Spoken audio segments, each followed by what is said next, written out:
The Yamatji Longway, unofficially known as such, is a centered line that runs through an expansive corridor which proceeds from the central west coast of Wandari and across the western desert, and onto the central heart of the land, including the lands around the magnificent Uluru.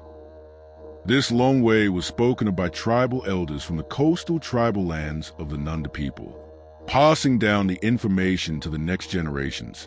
Specifically, they would instruct the younger on protocols and correct introductions when they would travel the long way and meet up with other tribes along the walk, that they would be welcomed, but also used to relay information over great distances through many tribal regions without the need for any one individual to travel the entire distance. There are many such long ways and tributaries all over Wandari, which some refer to as songlines or dreaming tracks. One such elder of the Nunda tribe was Wuru, known as King Peter. He was born about the year 1870 in the heart of the Nunda tribal region near Murchison House Station on the riverbank of the Great Wadoomaloo, now referred to as the Lower Murchison River. He passed in 1933 in northern reaches of the Nunda tribal grounds, now known as Shark Bay. King Peter spoke of code words and short phrases that could pass along the long way from one tribe to another as messages, as one single word could represent or convey an entire understanding of any one subject. Also, if an individual or individuals were to travel throughout the long way in the broader corridor and meeting up with other tribes of different languages and dialects, they could use such code words to identify themselves, where they are from and why they are traveling. Whilst Aboriginal people do not have a comprehensive form of written communication, they have mastered the art of oral history telling via stories and song. Additionally, they have utilized land formations and environmental conditions to make sure their history and traditions remain for many millenniums.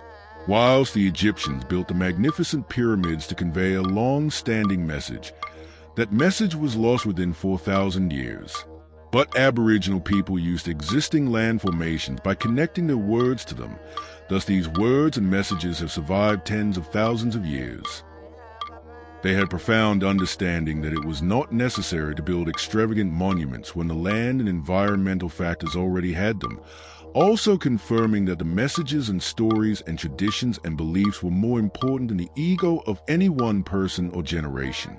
Thus, the Creator, the Maker Spirit, is understood to be everlasting through the Word, and by the Word passed down orally through a century of millenniums over countless generations.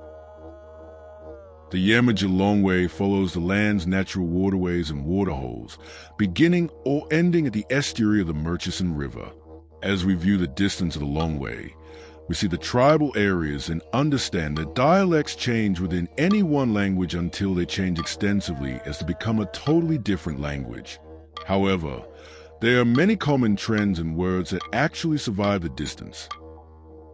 The best place to find this verbal commonality is in the Western Desert, where the languages are strong in their ancient past and pure in their physical isolation. Many of the tribes in and around the Western Desert region did not meet or even see white people until the 1930s.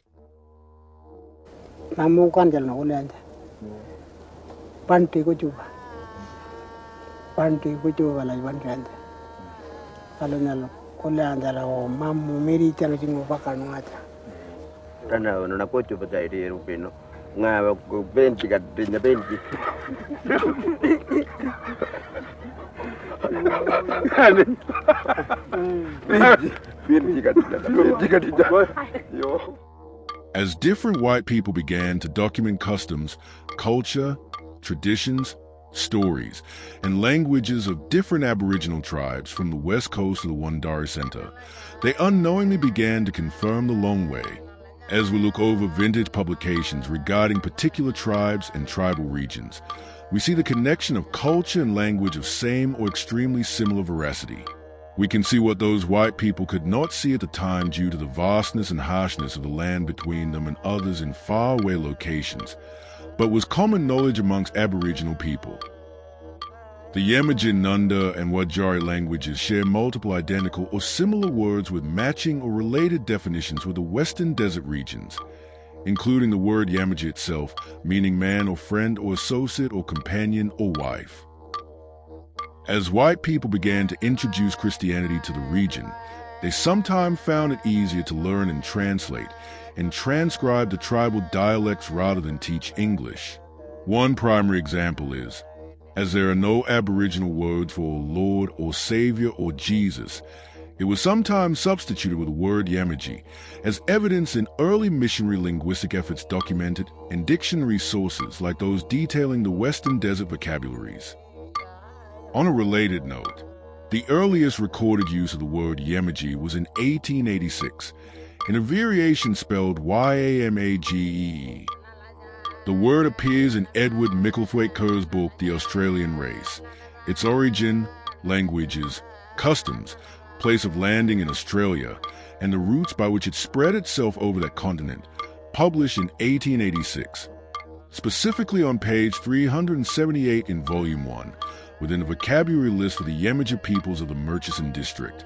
In this context, Yamatji is listed as the word meaning blackfellow or aboriginal person, provided by a contributor named Gifford, who noted it as signifying blackfellow or man. So that's the basics of the Yamatji Longway. In short, it is a centered line that runs through an expansive corridor through half of Wandari. But in actuality, it is much more complex, with such complexity changing in relation to different tribal regions. However, the constant remains, which is a unity of a one people sharing a greater history and culture than any one of its collective parts.